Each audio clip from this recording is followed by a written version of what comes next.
Welcome to Dare to be Seen, brought to you by Alyssa Vulpes Productions and EDN Publishing. Join our host, Alyssa DiNapoli, aka Alyssa Vulpes, author, artist coach, and singer-songwriter, as she engages in down-to-earth, insightful, and inspiring conversations with female indie singer-songwriters, composers, and musicians.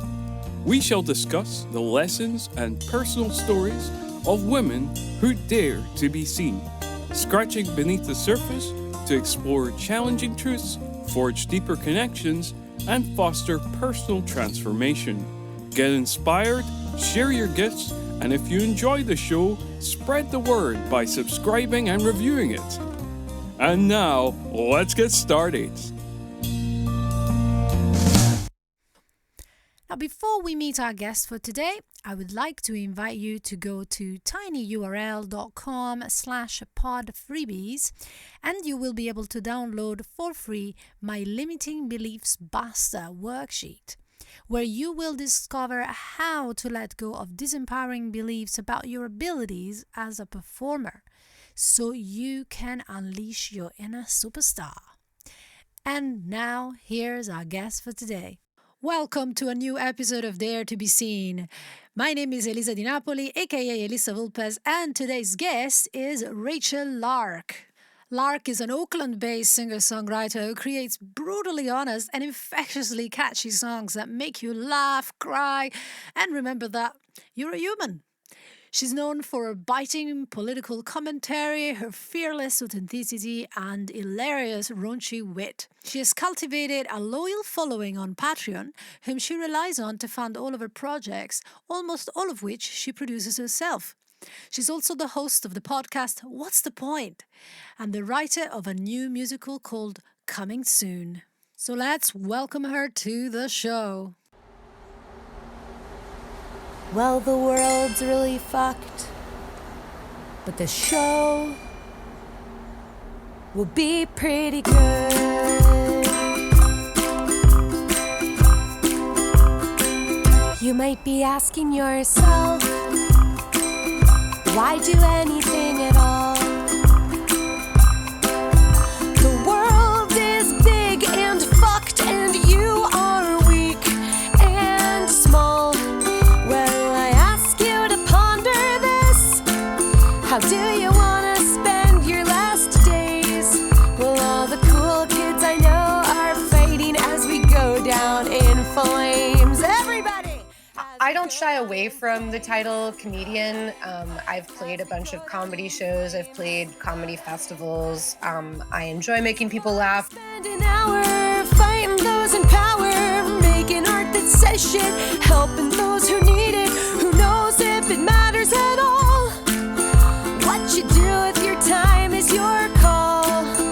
Yeah, the world's really fucked, but the show will be pretty good. But it's interesting, right? Like, we have this thing in music where if you're like a serious musician, then it's not comedy. Will it be a nuclear bomb or just a long, slow death full of inequality and fewer species? Well, no one really knows. We haven't seen the end of that show. But hey, speaking of shows, this one will be pretty good. Most of my humor comes from trying to recognize and sort of name real stuff without metaphor or euphemism. It's fun to spend an hour fighting those in power, making art that says shit, helping those who need it. Who knows if it matters? There is no comfortable time to joke about the world going down in flames.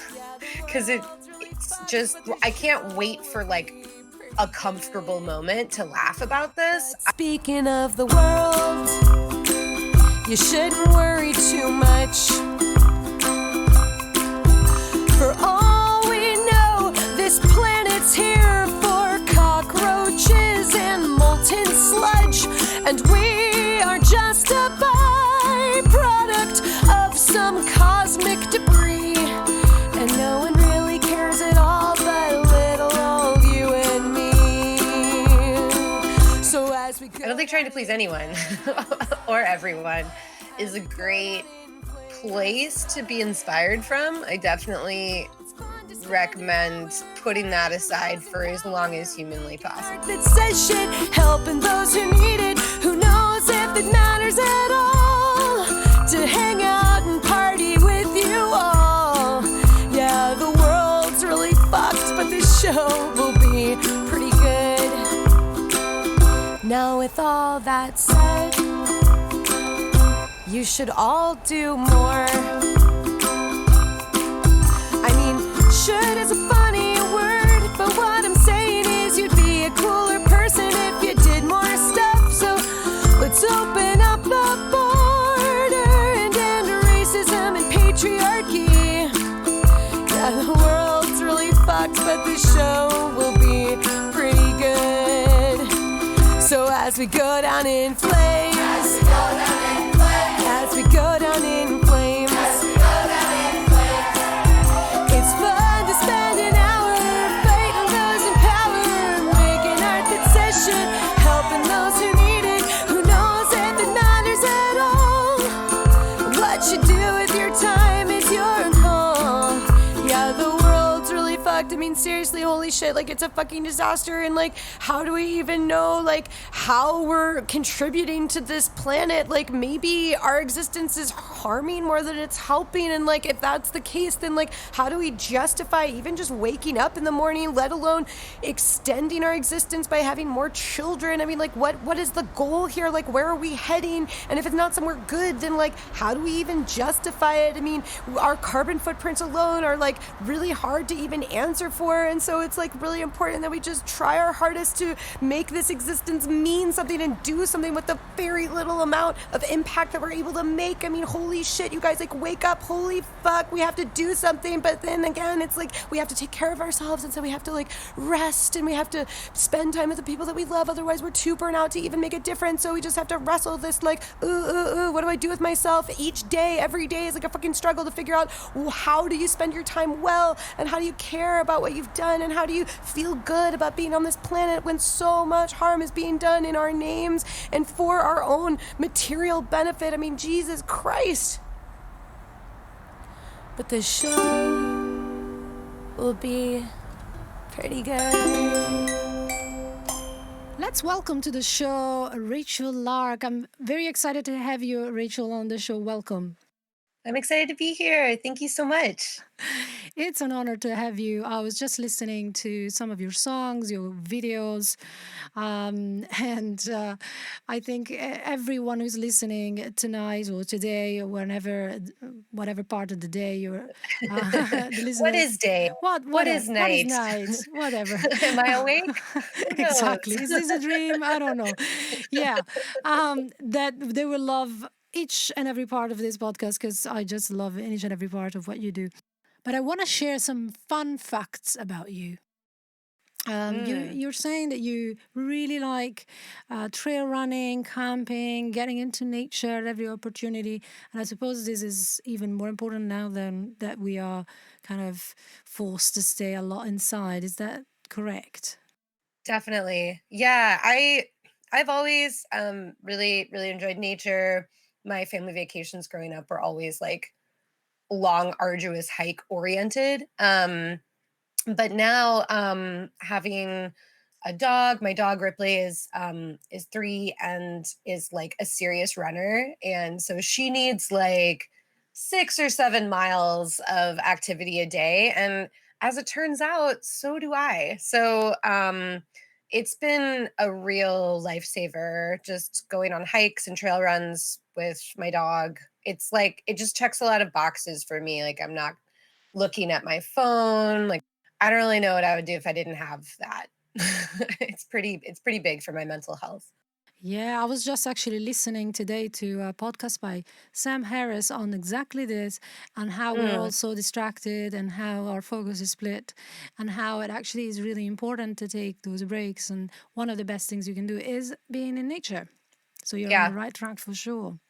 Yeah, totally. Yeah. And I do think I know like there's a lot of jokes about all the people that got quarantine dogs, but it's real. Like, for some reason, it's so much easier to like take my dog for a walk every day than to take myself for a walk every day.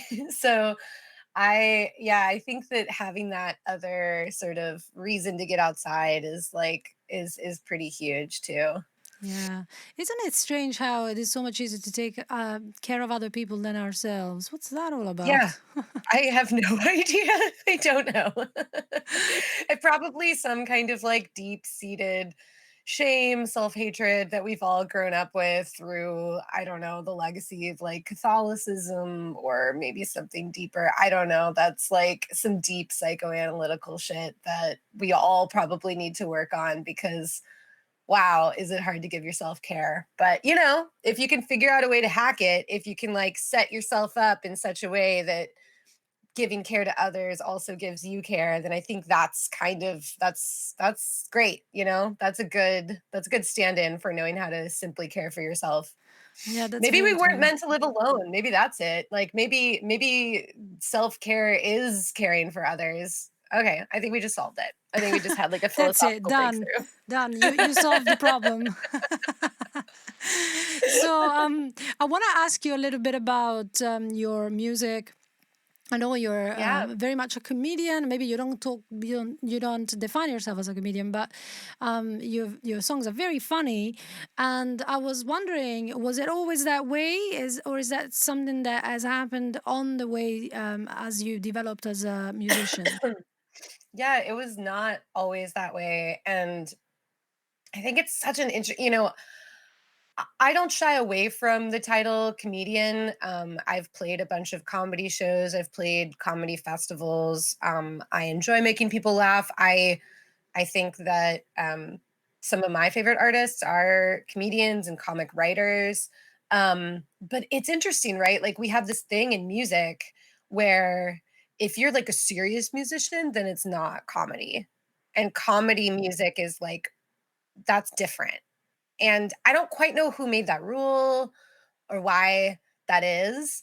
But I certainly suffered from a kind of uh, identity crisis around comedy. And it was very much by accident. I started off as a musician writing about serious topics, you know, like boys I had crushes on.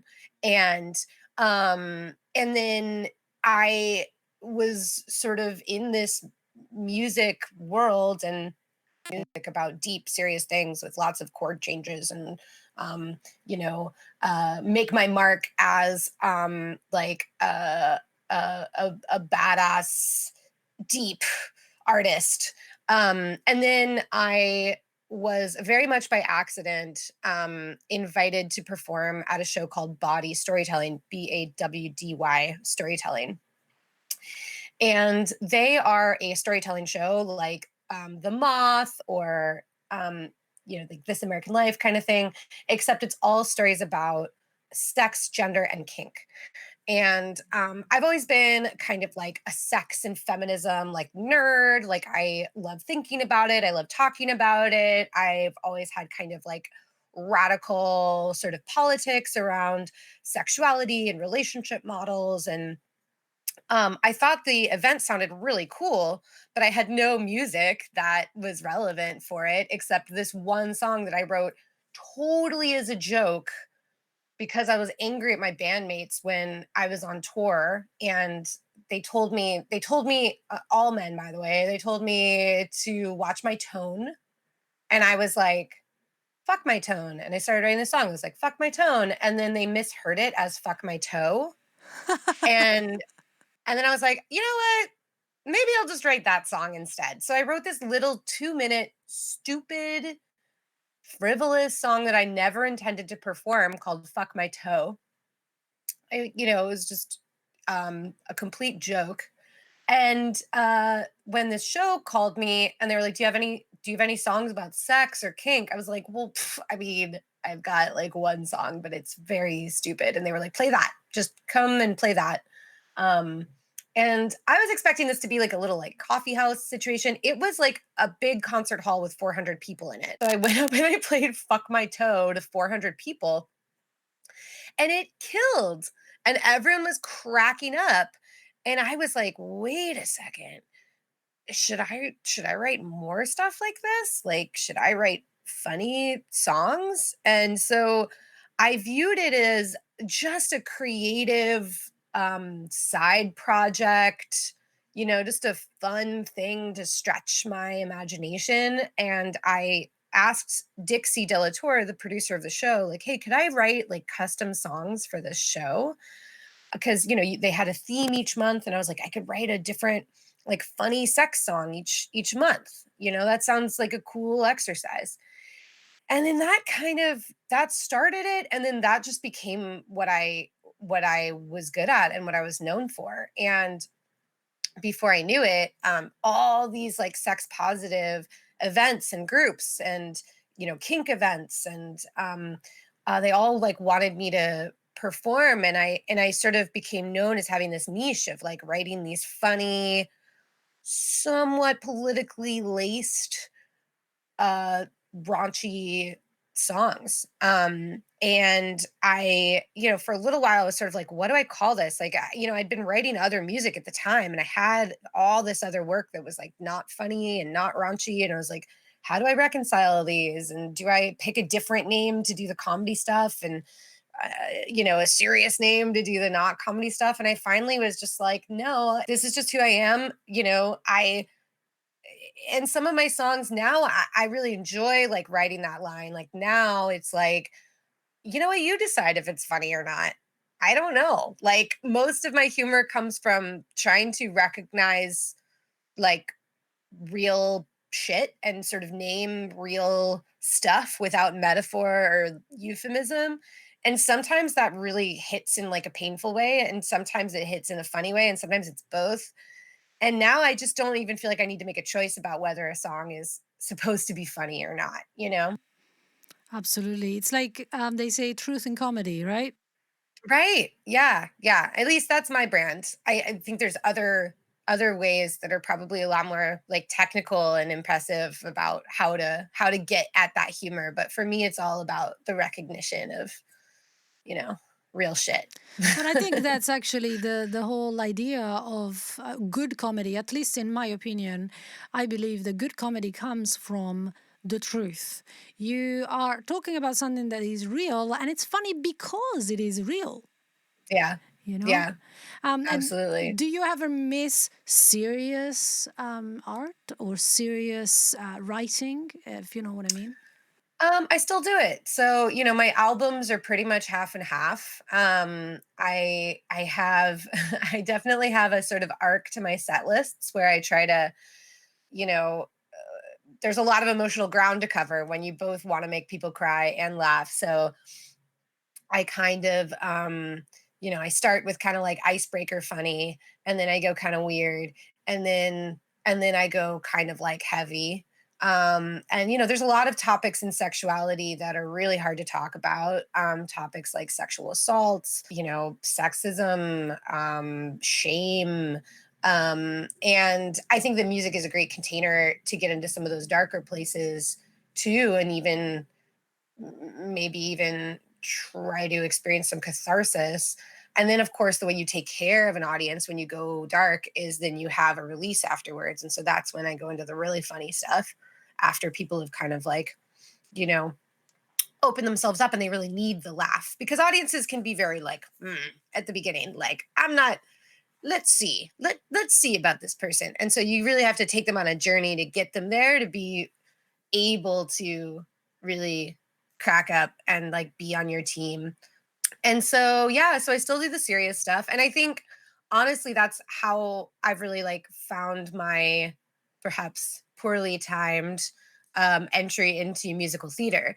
And musical theater, you can do everything, you can cover vast emotional ground. And so yeah, I luckily, or perhaps unwisely, have chosen to like not make the choice. Like I don't have just a comedy album. It's all about half and half. Some of it makes you laugh and some of it's like really serious. More so, especially as the world continues to fall apart. Like it's a lot of my songs have gotten a little more punk and a little more angry, and there's no punchline. It's just anger. So have you been writing songs about the actual situation at the moment as well? Yeah, I've got a few songs that I've written in quarantine, and I'm kind of debating about whether to just record them and release them as their own little EP or whether they belong in a bigger thing. But so far, they're not funny. So that's where I'm at these days. Just depressing. Is that what? They're kind of depressed. Well, hopefully they're not depressing, but they come from some pain, I would say. I think it's a hard time for comedians to like find the punchline, you know? Yeah, and I think also, it's a fine line because people can get offended quite easily because, of course, it is not a laughable matter. But I also believe that there is that we very much need. We need to laugh when life is so hard because otherwise, what are we gonna do? Cry the entire time? That's not gonna help anyone. Yeah, absolutely. Well, I released a music video. Actually, I filmed a music video during quarantine and released it a few months later called "The World's Really Fucked, but the Show Will Be Pretty Good." And um and I couldn't figure out when to release it because the fires started in the West and everything was full of smoke, and the chorus of the song is "As we go down in flames," and I was like, I don't know if this is gonna land, but then the smoke just kept on going for weeks and weeks and weeks, and I finally was just like, there is no comfortable time to joke about the world has going never down in flames because it's just I can't wait for like a comfortable moment to laugh about this. I've got to let it out, and people that need that kind of laugh will like it, and people that don't won't, and that's just where we're at. Luckily, when I released it, I got so much feedback from people that I think did get a lot of catharsis from it, and like people were talking about like crying while they watched it, while they were, stuck in home at home with their windows closed, not no air conditioning, no fresh air inside, no ability to go anywhere, and like no idea when it was going to be over. And they watched this music video and it made them feel okay for 2 minutes. And that if I can pull that off, then great, you know? Yeah, yeah. And the people that is meant to be for will get it. And the people that don't get it, well, maybe it's not meant for them. Yeah, for sure. Yeah, because I think it can be tricky to try and please everyone, and then at the end you're not authentic, you know? I don't think trying to please anyone or everyone is a great place to be inspired from. I definitely recommend putting that aside for as long as humanly possible as you're trying to create art. And once you've created the art, then maybe think about like that stage when you're trying to think about like how to brand it or market it or where the right audience is for it. But in the creation process, like you can't really think about pleasing people. That is such a stifling place to make art from, Yeah. And I you mean, know? I know that you've got quite a lot of Patreon supporters and they have managed to really help you to make these videos possible. And how do you feel about your relationship with them in terms of this kind of, well, they're giving you support to do something. Right. And so how do you navigate that territory? Right. Yeah. No, it's true. Like I do have this relationship with my Patreon supporters where they're like my lifeline. I mean, they have funded all of my music videos. Everything that I've been able to accomplish in the past year and a half has been because they want to keep giving me support. So, I do have to think about like, all right, how do I make sure that this feels good for them? Um and part of how I do that is surveys. I do Patreon surveys every, I don't know, like 6 months or so, or when I'm sort of questioning like, should, should I sort of go down this route? What kind of rewards would be exciting to you guys? But the biggest thing I've found is that, your Patreon supporters, Patreon isn't quite like, I mean, every artist is different and every fan base is different, but at least for me, Patreon is like my Patreon supporters are so on board with the sort of mission of what I'm doing, that most of them don't really want to weigh in on the specifics of what I make and when I make it. Um, they're they're the like super fans. If you like think about the thousand true fans, they're on board like probably for life to some degree. Maybe they might not like give me the same level that they're giving every month for forever, but the retention rate for me is like really, really high. And I think that, the thing I've realized is they just want to know that I'm okay and that I'm still making art. And so for me, it's really about communicating with them. I do like weekly, some people do more, but I don't want to like overwhelm people. But I do like weekly check ins where I just sort of say, like, this is what I'm thinking about. I'm way more vulnerable and real in my writing with my Patreon supporters. Like, I talk to them about issues that I'm wrestling with politically and like questions I have about how to present a work. And I don't do that on like Facebook or Instagram. There it's sort of you're seeing the final, it's not that it's inauthentic, but it's like I've gone through a draft process before I post on these super public platforms. For my Patreon community, I really think of it as like, okay, this is a group of people that just like really believes in what I do and they really get me.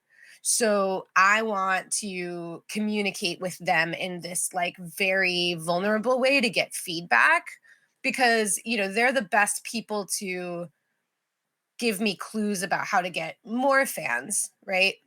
Because these are people that for some reason, are bought in. And it always blows my mind. I mean, I'm so blown away that I have the support I have from them because I think about I was never like a real fan of anybody when I think about what that really means. Like there's so many artists that I'm obsessed with that I would listen to their albums over and over and over again when I was a kid, but I didn't think about how can I support this artist. I wasn't like, you know, tracking their every move. I wasn't buying all their merch, And so I think like, wow, if someone that like is as obsessed with music as I am never made that leap to becoming a true fan, like what does that? What like makes that switch happen?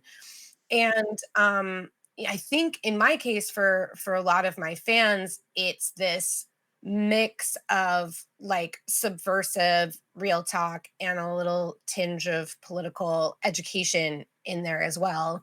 Um and and so, I know that that's sort of the core of who I am already. So I don't really trip about like, oh, am I giving them the right kind of art? It's more about like, am I communicating with them? Do they know that I'm still working on stuff? Do they feel like they're part of this thing? That's kind of how I approach it. So you are with them, in touch with them quite often, weekly, would you say? Yeah, I write a post for them like weekly. I've started doing live stream shows once a month for them. Um, Before quarantine, they get at a certain tier, they get free tickets to all of my shows. And so that really created, I've been thinking about how to expand this past my local base, but it certainly created a scene around my shows that really starts to feed itself. Like when you can get to that point of people are all seeing each other at my shows and they're coordinating and they know that they're going to see friends and they're bringing more people in. That's a really healthy spot to be in because then you have an ecosystem that's supporting um itself. You're not just sort of like, I'm putting up posters and hoping people come, you Right, know? right. And how did it start? How did you start this community? Because it sounds like a real community. Well, and this is advice I always give people that are thinking about Patreon. I think that the biggest thing that I see artists sort of not totally doing before they launch a Patreon is building trust with their fan base. And the way I did that is I did 3 different Kickstarter campaigns before I launched my Patreon. So And they were each bigger and bigger. So the first one I did was like for $1,500 to print CDs, my first CD. Um, and so, that was like a couple hundred people funded that. And then my second one was to fund my first music video, Warm, Bloody, and Tender. And that was like $13,000. So that was like a really big one, big reach for me, shit ton of work. Um, and so that got even more people. And then I did a really big Kickstarter to create a concert film, album, and tour, and that was for like $24,000. And so each one of those, people heard about me doing a thing, saw me do the thing, got their rewards, felt good about it. They got that sort of like feedback loop of like, this artist does stuff. It feels good to be part of what they did, and they follow through. And each time they got to literally feel like they were part of this thing and feel invested in this like journey of growth that I was on, like literally invested, because I do think something psychological happens when you like give someone your money and then they produce the thing. You get to own a piece of that.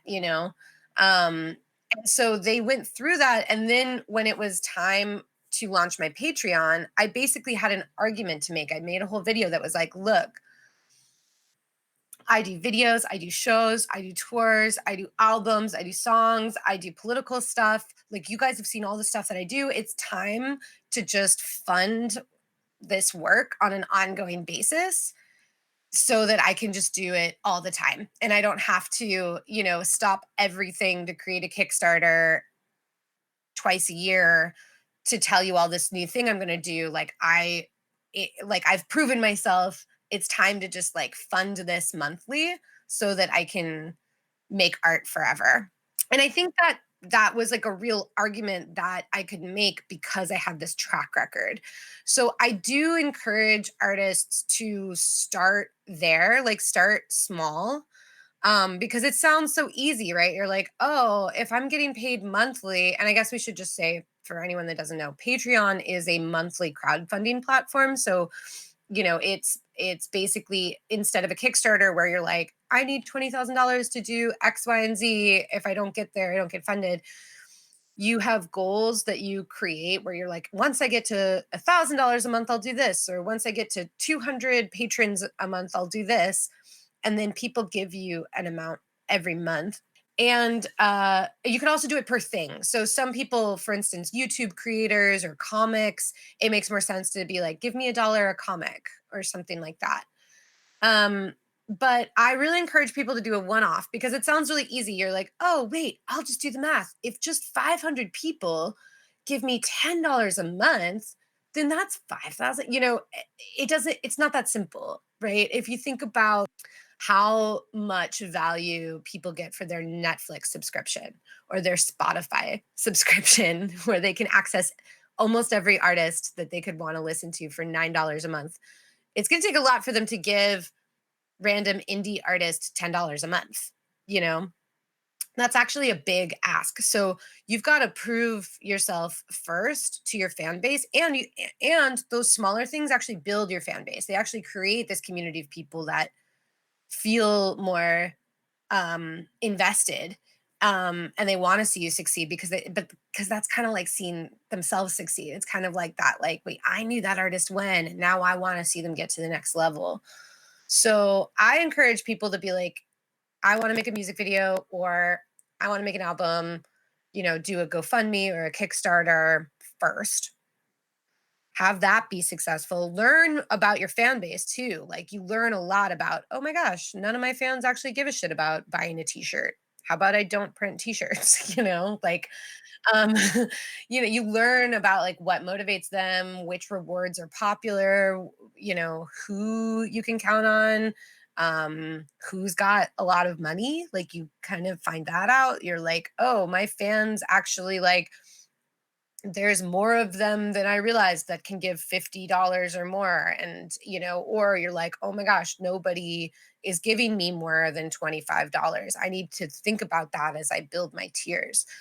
So I just think start small, start with a one-off, and then build it. Yeah. Absolutely. Yeah. Well, thank you for that great advice for all those beginners out there. What I'm hearing is that you are being very smart about it, but also caring and thinking about the people who are buying. Well, I don't want to say products because it's not really a product, but that they are buying the experience and not just about yourself. Yeah, I mean, for me, it's like I it's it's an ecosystem. I I want to make sure that my Patreon supporters are feeling connected and getting their values worth. I have been told I give away too much on, on Patreon before, like, but I actually don't think so because to me, the more people get, the more invested they feel, the more they're there for me when I really need them, and the more they talk about it to other people, you know?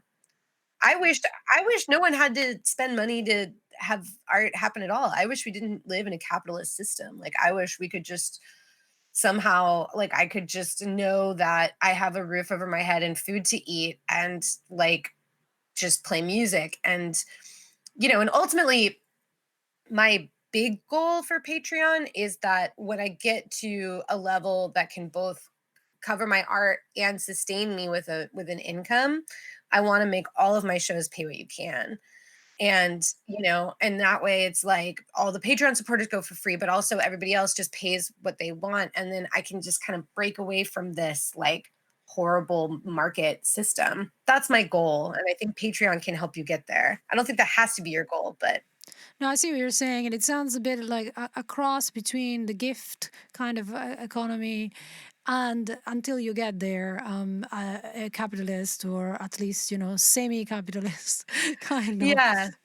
Yeah, or Yeah. at least a cooperative capitalist economy. So I studied economics in college and I was at a very like Marxist department. And one of my favorite classes was about cooperative economics. And, we think about capitalism very much in terms of like, oh, the people that like own the capital, the factories, and then the workers. But when you look at worker co-ops and consumer co-ops and these different forms where like everyone is an owner, then you don't necessarily have this like war between the work and the capital. And art has never really fit into capitalism in a clear way, like who's the owner, who's the worker, who's the there's always been this patronage tradition with art where wealthy people give poor artists the money, and then it's like what class are you in when you're an artist? And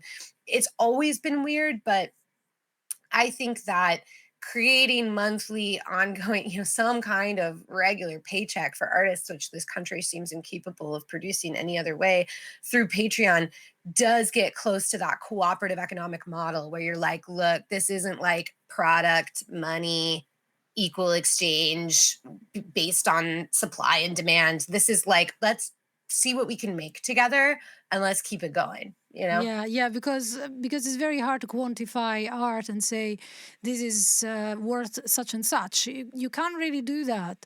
And then what I think happens a lot of the time is that we end up with not valuing art enough.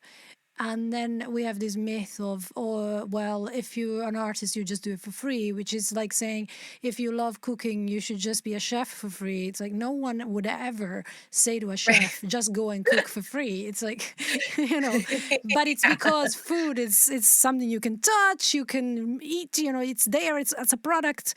Art is not really a product, and it's about the soul, if you like, or the heart, or I'm not sure how to define it, but and that is not quantifiable.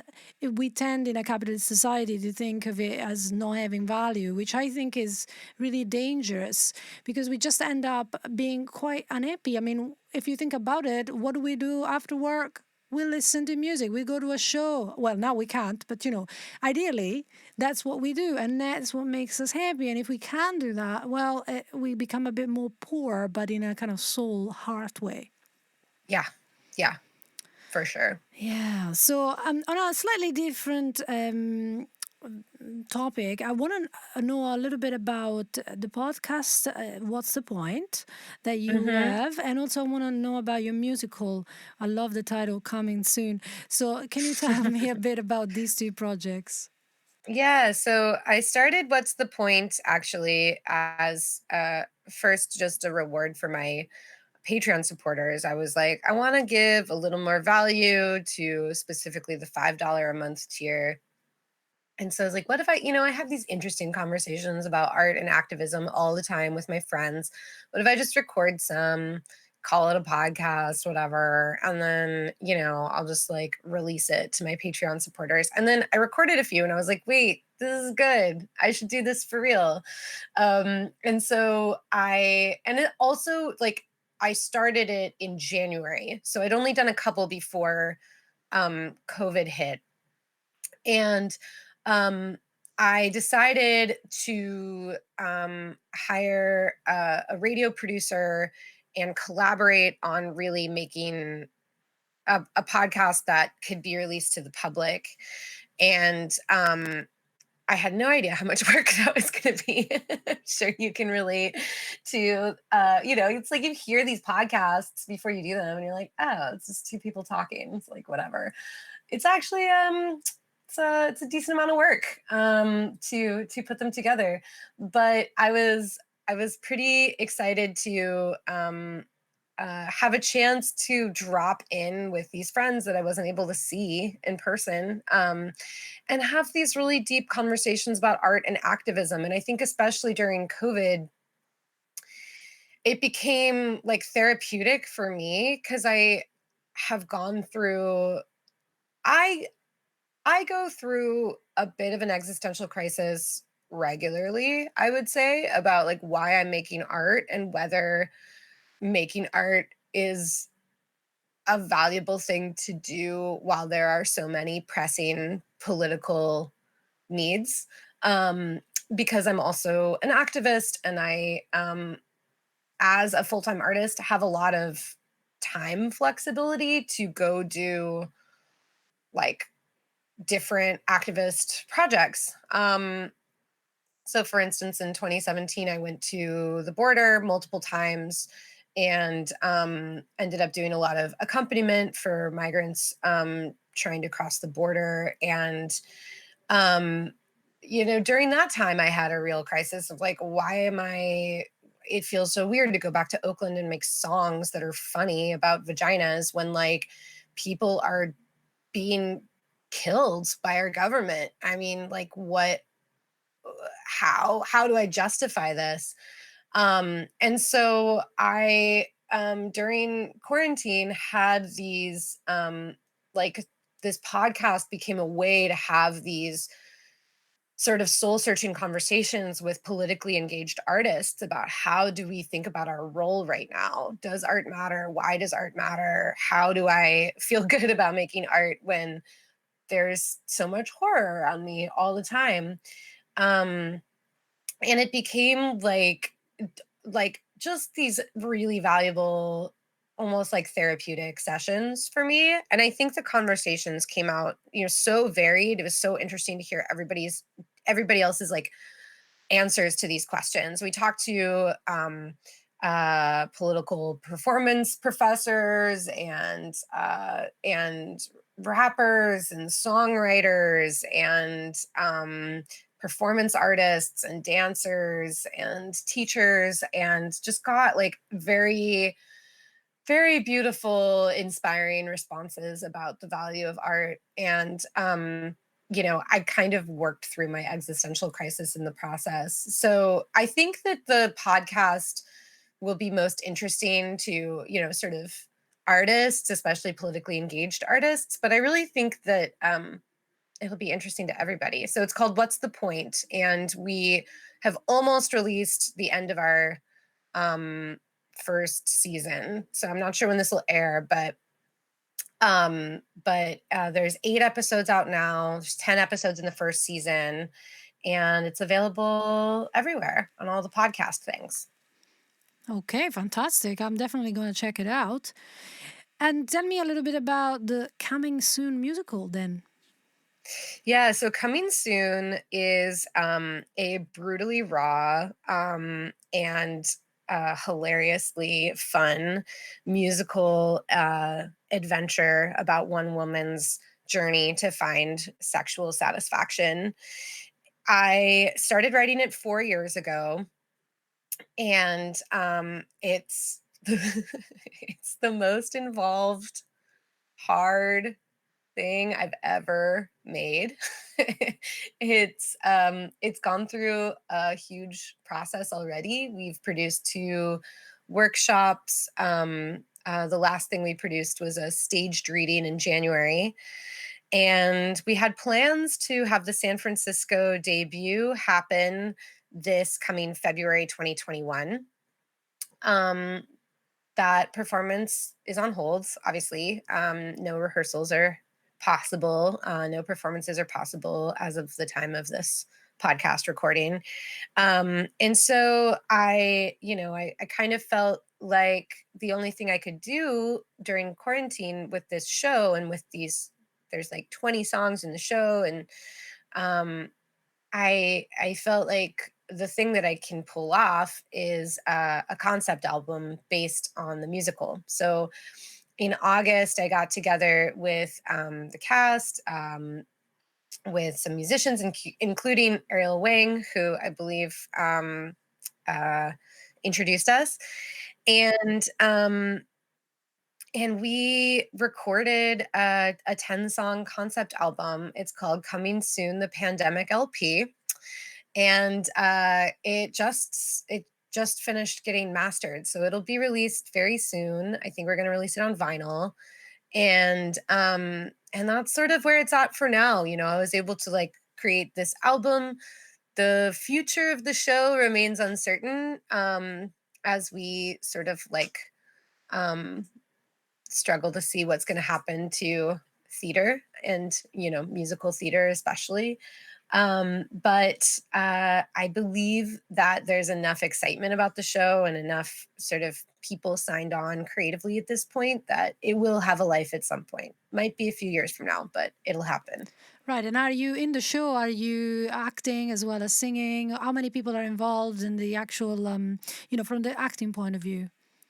So yeah, I play the protagonist, Maggie. The full cast is 6 people and the band is 5 to 6 people.